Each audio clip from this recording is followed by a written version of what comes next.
Nada ha transformado los videojuegos como la llegada de Internet. Literalmente tuvimos que dejar de vender unidades porque las vendíamos más rápido de lo que podíamos hacer servidores y mantenerlos operando. De pronto los mundos de juegos virtuales estaban conectados. Podías jugar con personas de todo el mundo. Y eso fue el éxtasis. Y vidas alternativas emergieron en un nuevo género adictivo de videojuegos.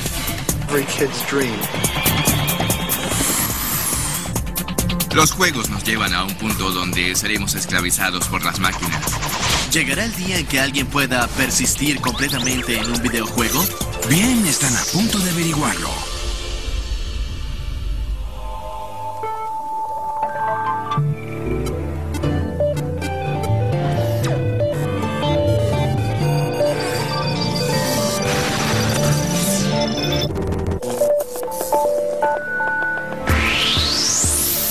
En las últimas décadas, el mundo ha sufrido enormes cambios en el modo en que vivimos.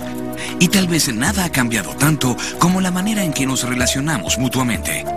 En lugar de comunicarnos cara a cara, ahora interactuamos en espacios compartidos, a menudo virtuales. Lo sorprendente sobre eso es que personas de todo el mundo, donde quiera que estén, pueden estar conectadas digitalmente en tiempo real en una experiencia virtual compartida.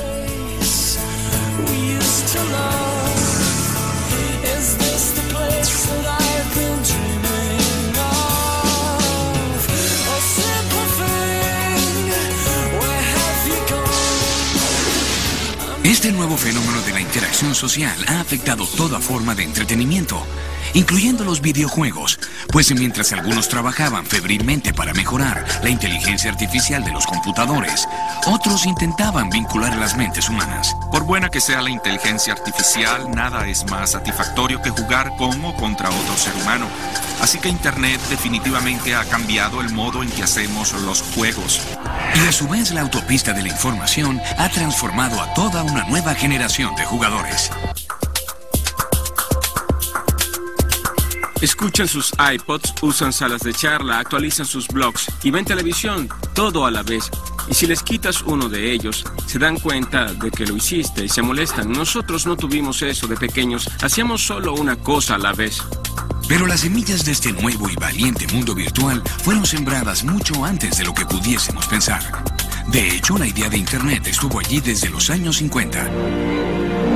And who knows, the housewife of tomorrow may do her shopping like this.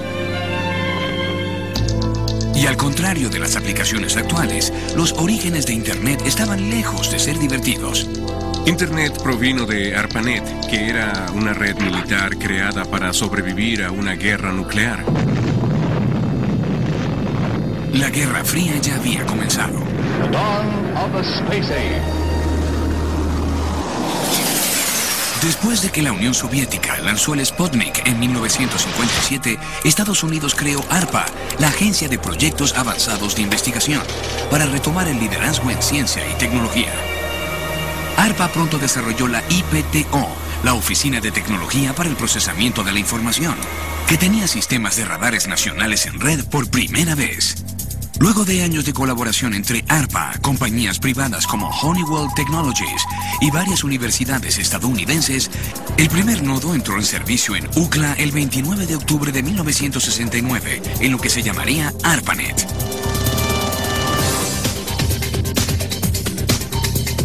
Tan pronto las personas conectaron sus computadores mutuamente, comenzaron a jugar. Richard Bartel y su socio Roy Tropshaw, ambos estudiantes de la Universidad de Essex en el Reino Unido, desarrollaron un juego definitorio que aprovecharía esta nueva conectividad. Fue muy interesante. Hablabas con un sujeto en Japón y otro en San Diego. Y luego habría alguien que estaba sentado a 2 asientos de ti. En la primavera de 1979, los programadores lanzaron un juego multiusuario que sería llamado luego MAD.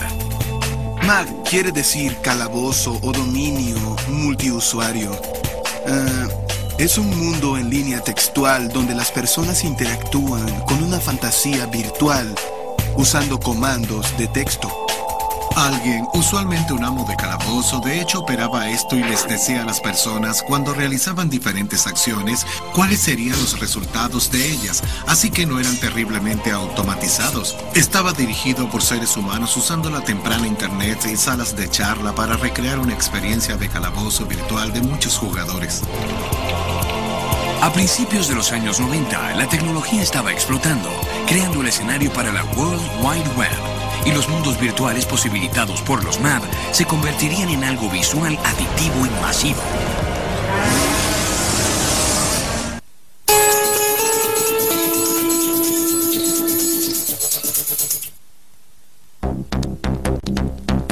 Los años 90 trajeron consigo grandes cambios culturales y tecnológicos que servirían de trampolín a la World Wide Web.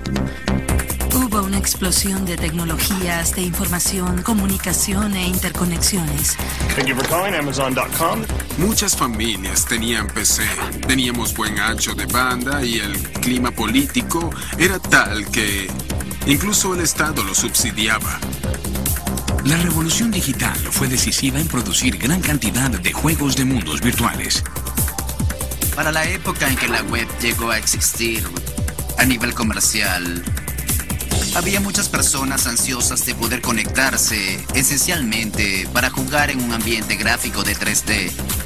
Los fanáticos de juegos de roles textuales a comienzos de los años 80 ahora podían disfrutar los mundos absorbentes 3D de los MMO, haciendo a los juegos mucho más atractivos. MMO significa juego masivo en línea para múltiples jugadores. Es un juego donde puedes crear tu propio personaje, tener una aventura en un mundo, conocer a otras personas e interactuar, colaborar o competir contra un mundo de fantasía. Cuando las personas jugaban en los sótanos, solo eran una docena cuando mucho. Pero ahora de pronto participaban con cientos de miles de personas. Millones, y eso cambia la naturaleza de la experiencia. Jugados en Internet, los MMO son visualmente impactantes y contienen vastos paisajes donde los jugadores pueden jugar, socializar, crear caos e historias complejas. Y una de las primeras experiencias de MMO llegó en 1991, cuando Neverwinter Nights fue lanzado. La primera versión de Neverwinter Nights estaba en AOL y fue uno de los primeros juegos en línea de múltiples jugadores. El juego fue realizado con gráficos 2D, pero comparado con los MAD textuales del pasado, era un monstruoso salto adelante. Había cierto porcentaje de la población que participaría en una comunidad virtual textual, pero una vez que comenzaron a hacerse gráficos y visuales, un porcentaje cada vez mayor de personas dijo: entiendo, puedo verte y puedo hacer clic sobre ti en lugar de escribir tu nombre. Ya que Neverwinter Nights estaba limitado a los suscriptores de AOL, fue Ultima Online el que se convirtió en el primer gran éxito. Lanzado en 1997, el juego poseía una típica altivez de Dungeons and Dragons.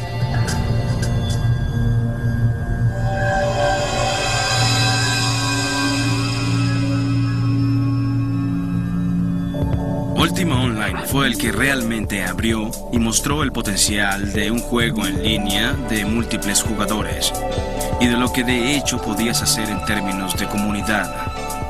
Así que, de algún modo, es el abuelo de todos los MMO que han venido después. Lord British, el creador de Ultima Online, había trabajado, diría que probablemente 15 años en la esfera del PC y la Amiga, creando juegos Ultima. Y creo que había habido hasta 9 u 8 juegos Ultima, cada uno creando una nueva conciencia y una comunidad de jugadores que los seguían a cada paso.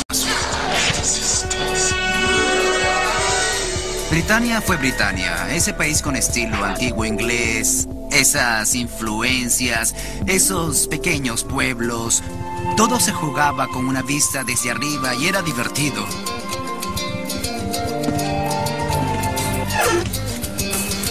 Pero Ultima Online fue pronto reemplazado por un juego incluso más grande que se apoderaría del mercado de juegos en línea en los años venideros, EverQuest. Lo llamábamos Evercrack. se apoderó de las vidas de las personas. John Smedley, quien trabajaba en Sony Computer Entertainment a finales de los años 90, convenció a su jefe de arriesgarse en una nueva idea para un juego en línea de múltiples jugadores. No sabíamos en qué nos estábamos metiendo o cuánto costaría. Solo pensamos, eso tardará mucho. 3 años después, no puedo decir exactamente cuánto, pero no fue económico. Creo que EverQuest era muy especial, pues fue el primer MMO en 3 dimensiones. Fue el primer juego en aparecer y presentar un mundo de fantasía en 3D que te sumergía en él y que te daba una idea de lo que podrías hacer en ese tipo de ambiente. Para ser los primeros en dar ese vistazo al futuro, jugadores de todo el mundo se conectaron para jugarlo cuando fue lanzado en la primavera de 1999. Llegaron tantos usuarios el primer día que los servidores se paralizaron. No podíamos mantenerlos funcionando, pues no teníamos ancho de banda. La popularidad de los juegos como EverQuest tuvo un efecto acumulativo. Mientras más personas lo jugaban, más se corría la voz. No se sabe si las actividades de juego o las actividades sociales son las que atraen a las personas. Invierten el mismo tiempo paradas allí hablando entre ellos que luchando contra monstruos. Los MMO, con sus capacidades en expansión, atraían a una amplia gama de personas, muchas de las cuales no se consideraban a sí mismas jugadores tradicionales. Vivimos en una sociedad global. Somos parte de un sistema que es mucho más grande que nosotros mismos, y estos juegos encajan en esa necesidad de ser tanto parte de un gran sistema como también de tener control de ese gran sistema global. Nick G., un estudiante de doctorado en sociología de la Universidad de Stanford, había centrado su atención en el estudio de las dinámicas sociales que se desarrollan en los MMO, en lo que llama el proyecto Dédalo. Tienes 3 tipos de grupos diferentes. Los de muy corta duración, que se orientan a las tareas que duran 5 minutos, son llamados grupos de recogida. Media hora y 1 hora, grupos de muy poco tiempo, y otros de larga duración llamados cofradías u organizaciones de jugadores donde hay un líder, oficiales de alto nivel y entre 50 y 250 miembros. Puedes jugar como quieras, pero resulta que para que los seres humanos sean efectivos en grupos, debe haber alguien a cargo. Y los MMO son tan realistas en sus dinámicas sociales que evolucionaron por sí solos en esos ambientes. Recreamos la temprana civilización humana y el sistema tribal. Por mucho tiempo, el entretenimiento interactivo o juegos de video fueron una experiencia solitaria, pero vemos que lo que las personas quieren es jugar del mismo modo en que solían jugar juegos de salón o juegos de mesa, con sus familiares y amigos.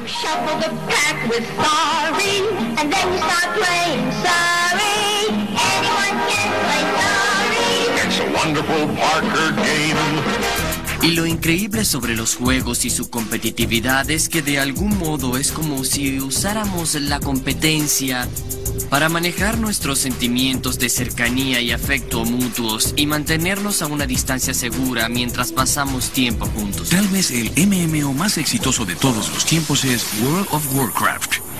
Los gráficos absorbentes y las historias adictivas han unido a suficientes jugadores para formar un pequeño país.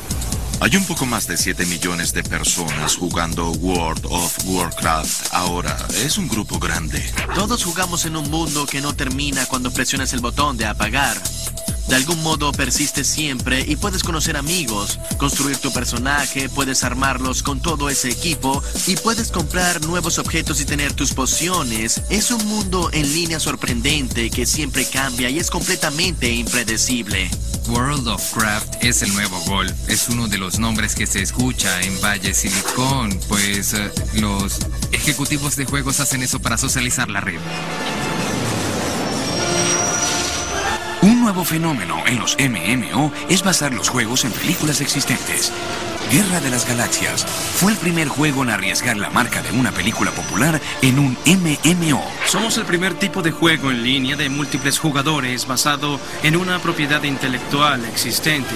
Y la Guerra de las Galaxias es muy diferente del género de fantasía que hemos visto en todos los demás juegos de muchos jugadores.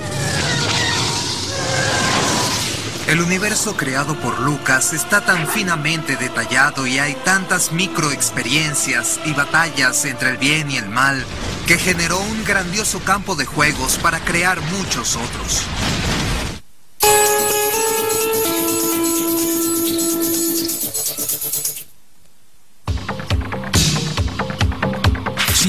la parte difícil de los juegos de múltiples jugadores es prepararlos para una audiencia mundial.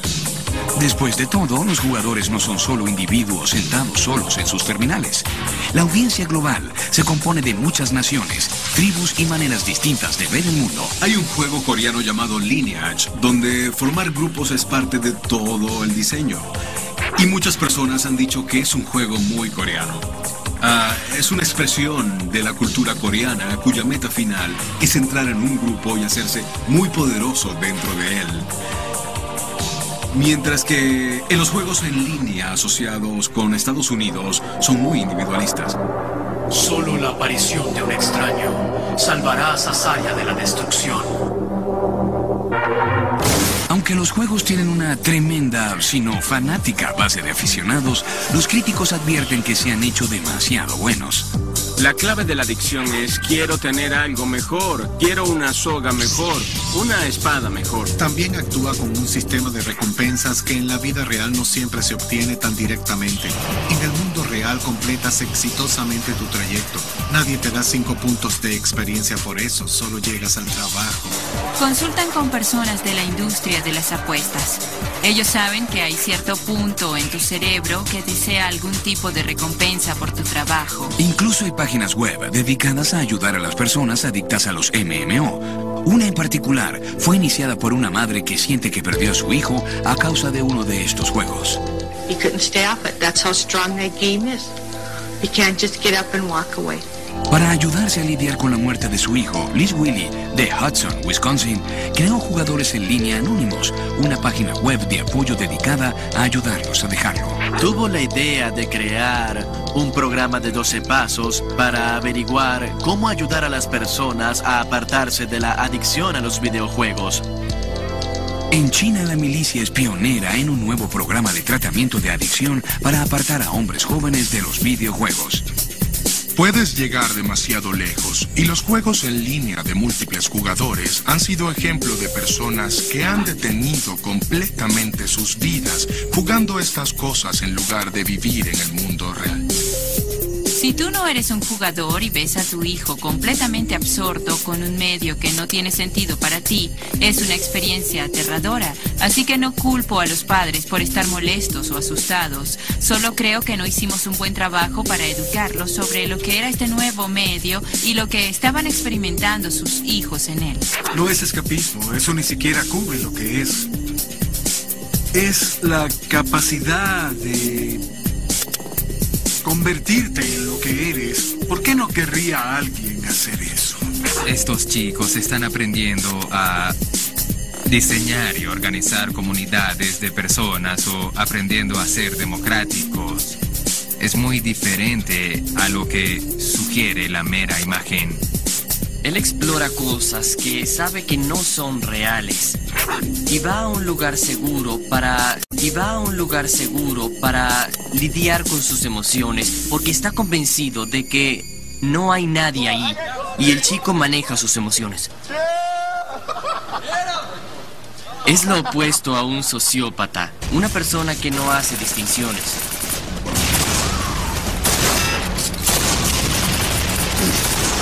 Si no son los juegos, ¿qué otra cosa? Es el fútbol de los domingos. Siempre hay algo social que hacer. Adivinen qué. Hay un botón de apagado en los computadores. Si decides no jugar, bien. Sarah, will you hold on just a minute? Someone else is trying to reach me. Si regresas y lees los estudios de cuando se inventó el teléfono, hubo muchas piezas alarmistas que decían: oh cielos, las personas nunca se encontrarán cara a cara otra vez, solo usarán el teléfono en todas partes.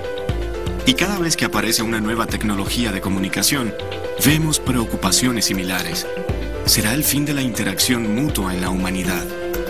Los chicos de hoy en día nunca han tenido una experiencia social donde Internet no fuese parte de ella, y creo que de hecho estarán irónicamente mejor equipados para lidiar con los tipos de entretenimiento electrónico del futuro, porque nosotros no sabemos cuándo parar, y creo que los chicos de ahora tienen un mejor sentido para balancear esas cosas.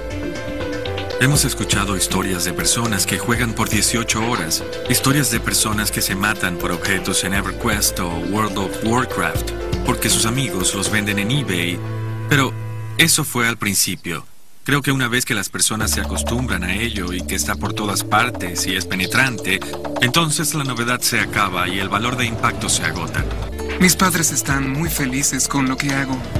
Alessandro Avallone, uno de los mejores jugadores profesionales de Italia, es un ejemplo de alguien que obtiene mucho de su juego. De hecho, como muchos jugadores jóvenes, aprendió a hacer una carrera de eso.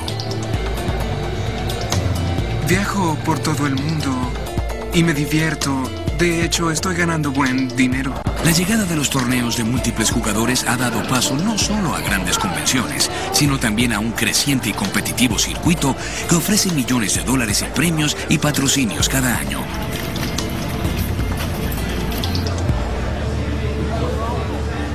QuakeCon fue y es una convención que representó una oportunidad para que estas personas salieran de sus sótanos y dormitorios y viajasen por el país jugando. Come here, Darkin, come here. Oh. Realizado cada verano en el centro de disparos en primera persona de Dallas, Texas, QuakeCon ofrece $100,000 en premios y atrae visitantes de todo el mundo. My team and I are about to play Fatality's team, and we're going to take him down. Y ningún jugador es tan famoso o temido como el 5 veces campeón, Jonathan Wendell, mejor conocido por su seudónimo Fatalidad.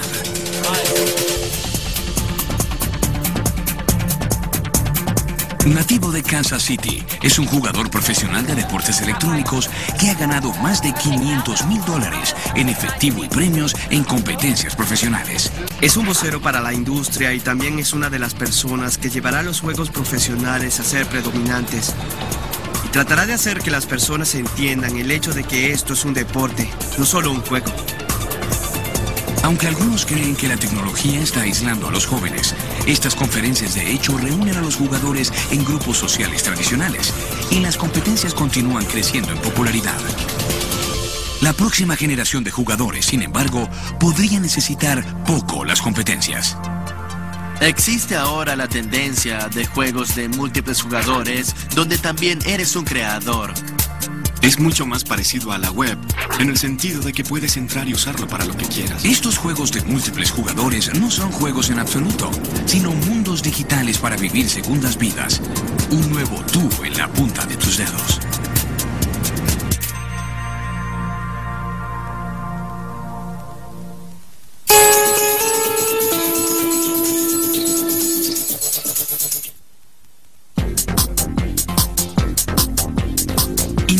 Ha generado un gran número de juegos de espadas y magia y ha cambiado el modo en que jugamos juntos para siempre. Sin embargo, el consenso entre los programadores de videojuegos parece ser que la próxima generación de videojuegos no serán juegos en absoluto. Si has usado la web, te diría que pienses en ello como tal, solo que en 3D y con otras personas. Second Life, creado por Linden Lab de San Francisco, es un ejemplo de comunidad en línea de múltiples jugadores con mucha más libertad que un videojuego tradicional. Second Life es una plataforma social donde las personas pueden crear muchos contenidos, así que existe una dinámica muy diferente entre Second Life y los MMO. Con mucho más de 1 millón de usuarios ya registrados, Second Life está creciendo a una tasa exponencial de 15% al mes. Lo hacemos accesible a todos tanto como sea posible y no tienes que pagar para tenerlo. Es un completo juego de herramientas para crear contenido en tercera dimensión. En Second Life tienes un mundo virtual 3D persistente, donde no solo puedes crear objetos como casas, pastelerías y motocicletas, sino programar los objetos para que sean interactivos. Wagner James Au es un periodista que explora Second Life, escribiendo un blog diario sobre las historias de interés humano que presencia. Él describe el rol de Linden Lab en el juego.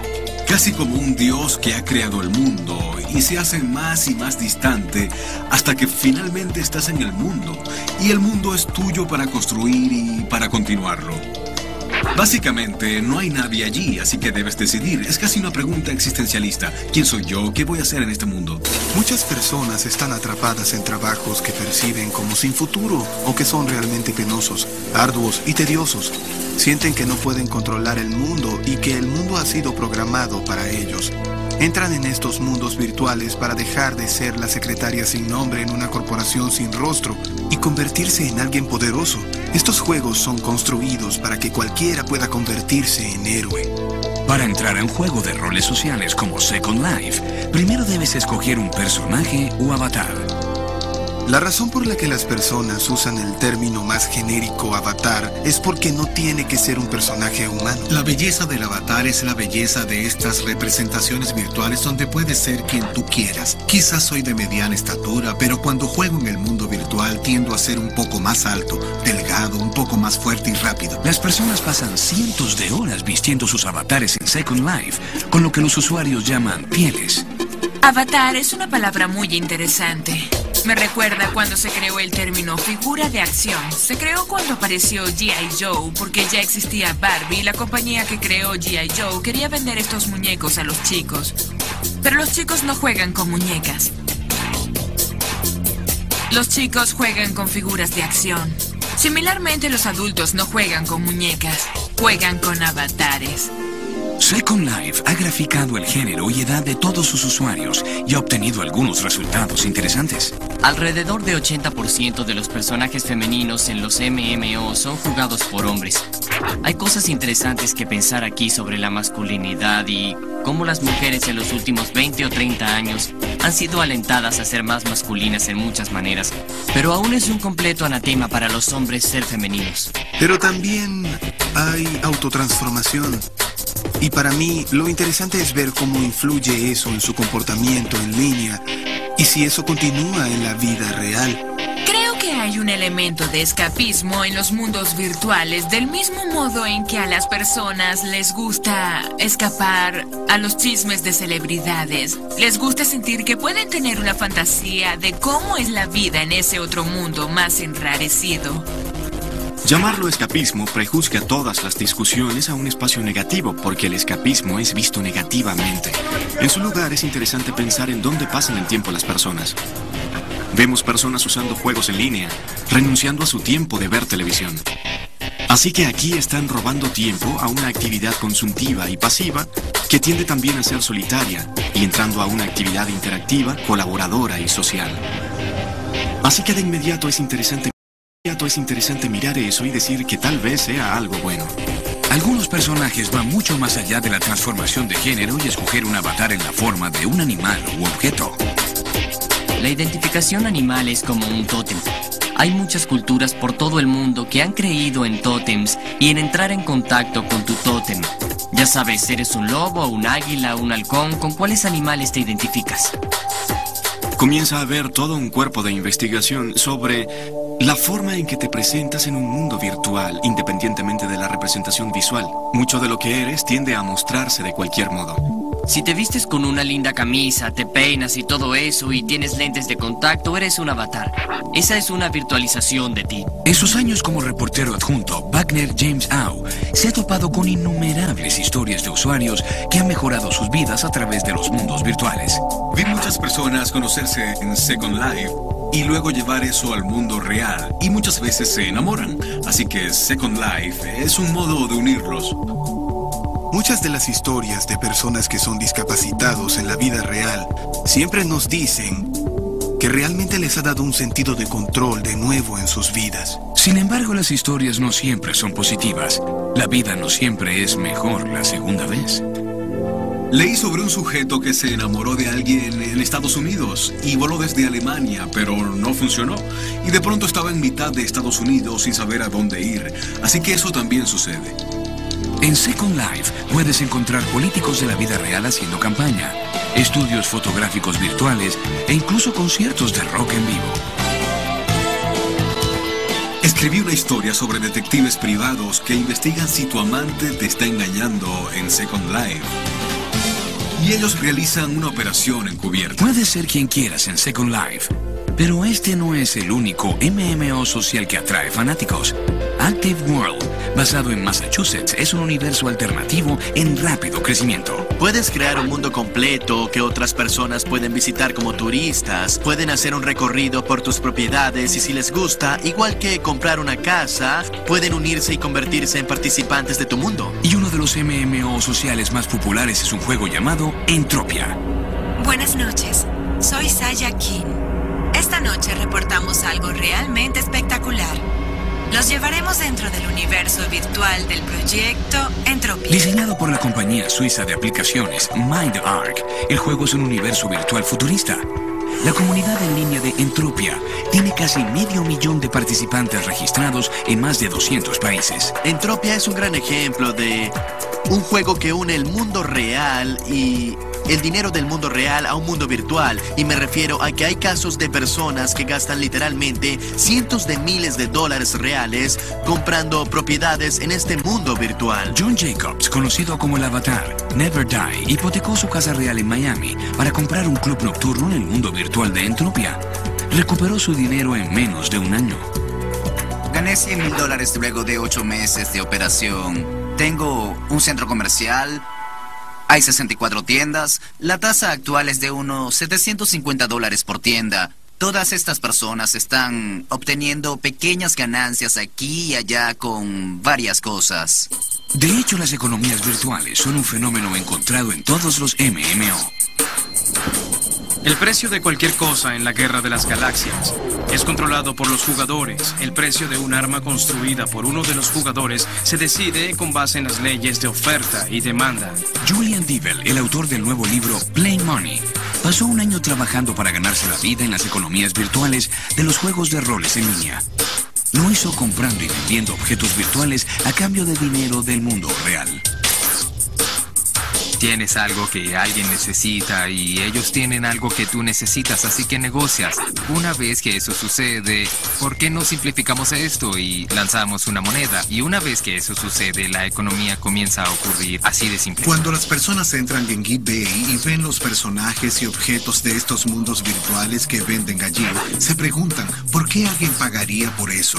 Bien, porque se invirtieron, digamos, 100 horas en ese personaje y 100 horas de mi tiempo tienen valor, incluso en valor monetario.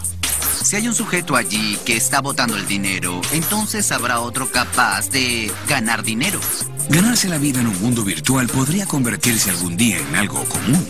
Las últimas cifras que vi de Linden Lab eran que 3.000 personas estaban obteniendo ganancias reales de $20,000 al año o más. La más famosa es Anshe Chung. El análogo de la vida real vive en Alemania y gana un estimado de $150,000 al año. Anshe Chung también se ha convertido en la primera millonaria en Second Life, comprando y vendiendo propiedades virtuales. El modo en que las personas se ganan la vida en Second Life cae en dos categorías: el modelo Donald Trump y el modelo Donna Karan. Donald Trump porque muchos se ganan la vida siendo varones de los bienes raíces, y Donna Karan porque hay un enorme mercado para que las personas mejoren sus avatares, sus alter egos.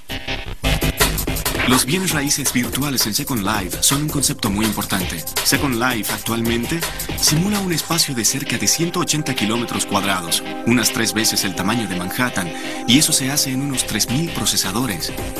Así que, ¿cómo controlamos quién tiene acceso a todo ese poder de cómputo? Bien, lo hacemos mediante la idea de los bienes raíces. Posees los derechos de propiedad intelectual de cualquier objeto que creas. Llamo a eso la Declaración de Independencia.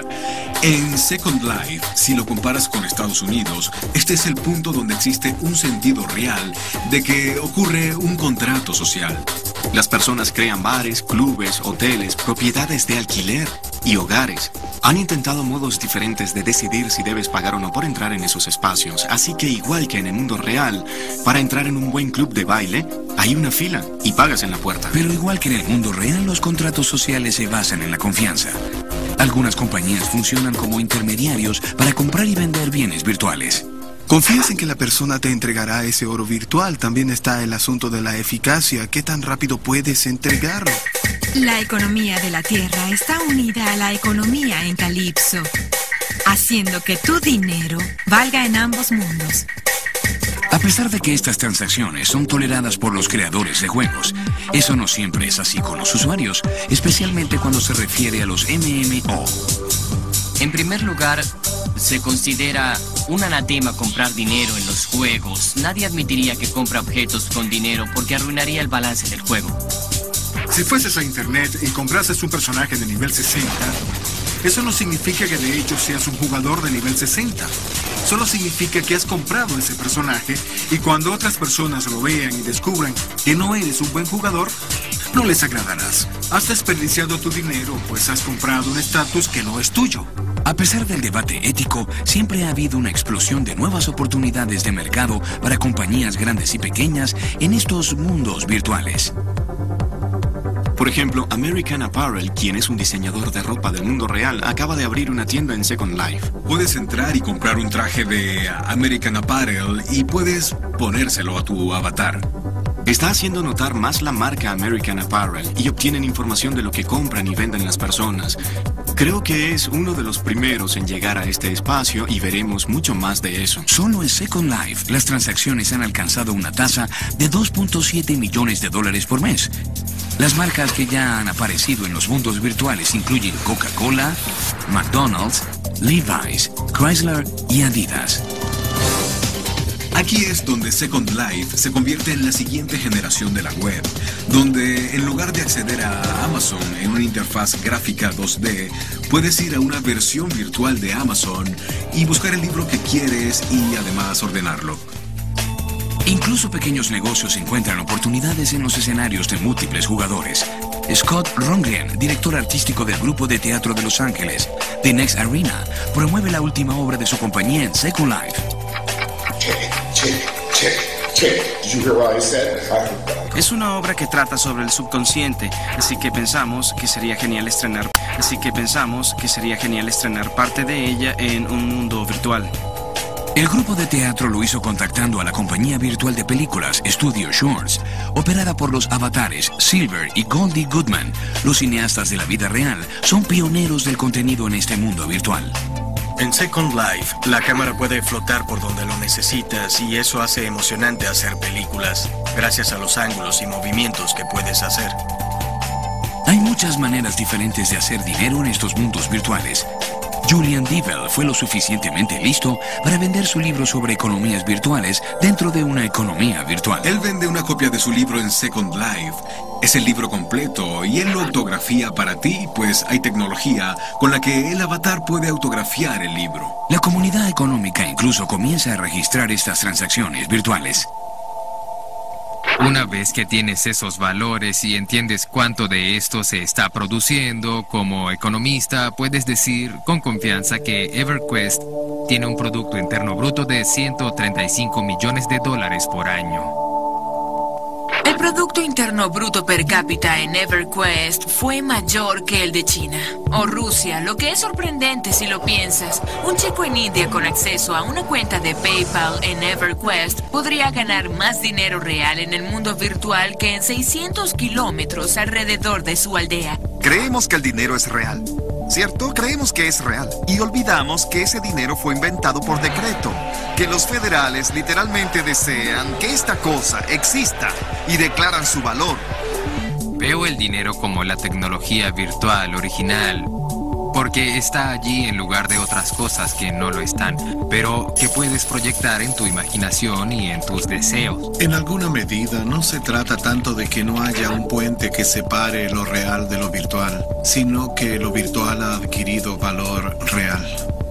Honestamente, creo que avanzamos hacia una globalización mucho mayor con las realidades virtuales.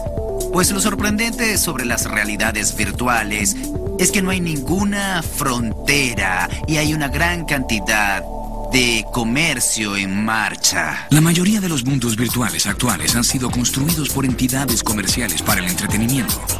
La mayoría son concebidos como juegos, pero tal vez con el tiempo el término mundo virtual se expandirá para cubrir un rango más amplio de usos en las industrias de entretenimiento, educación, medicina y milicia.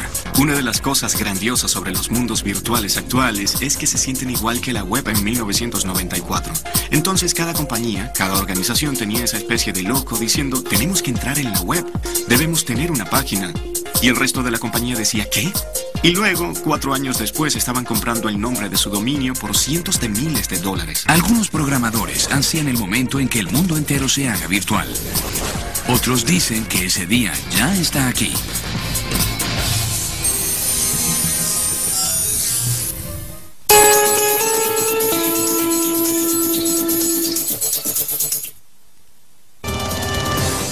A casi 50 años de su debut, el videojuego aún crece y evoluciona.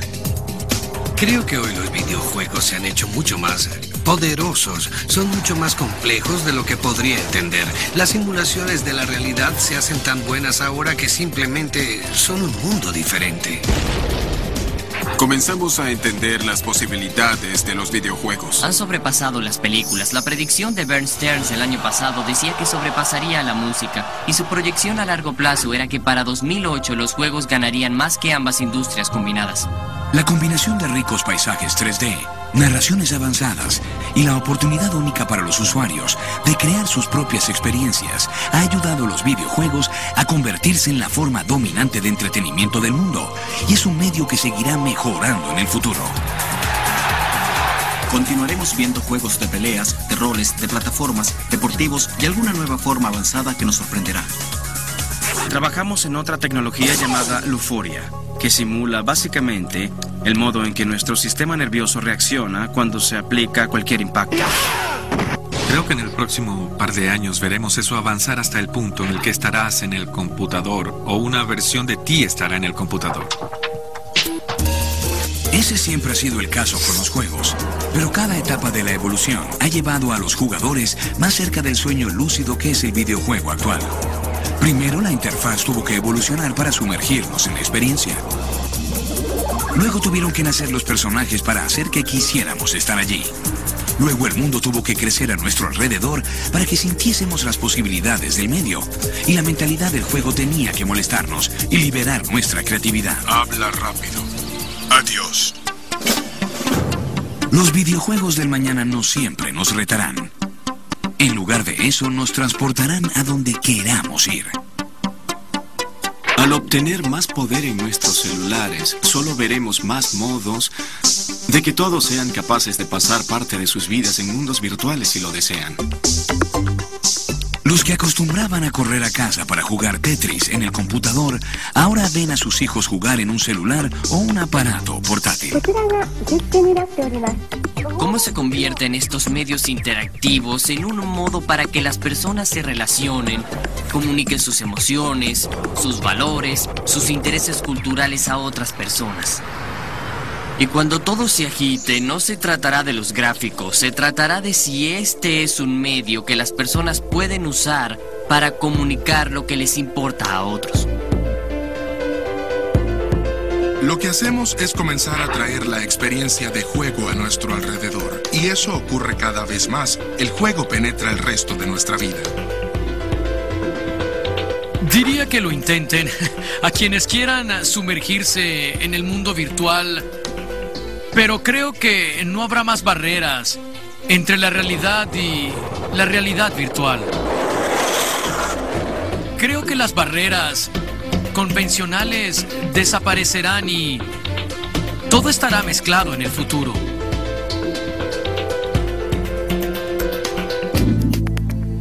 El problema con los videojuegos y nuestros ambientes de juego es que nos hacen creer que el mundo en que vivimos cuando no lo jugamos y no miramos televisión es real.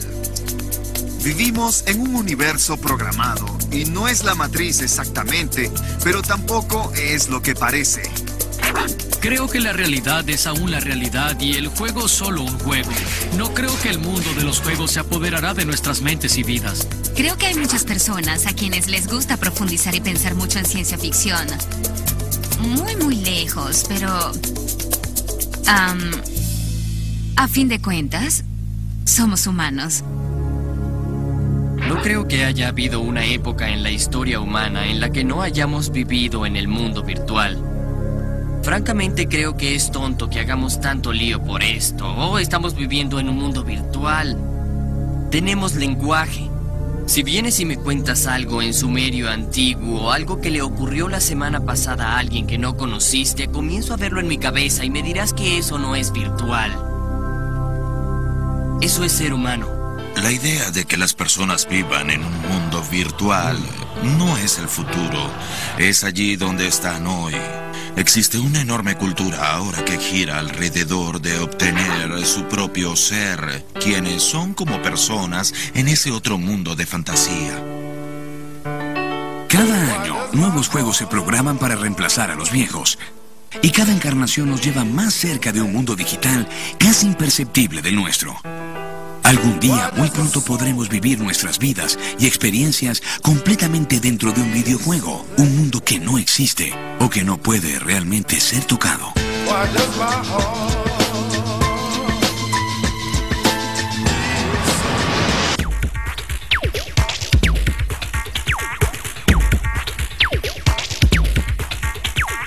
Doblado en M&M Studios, Caracas, Venezuela.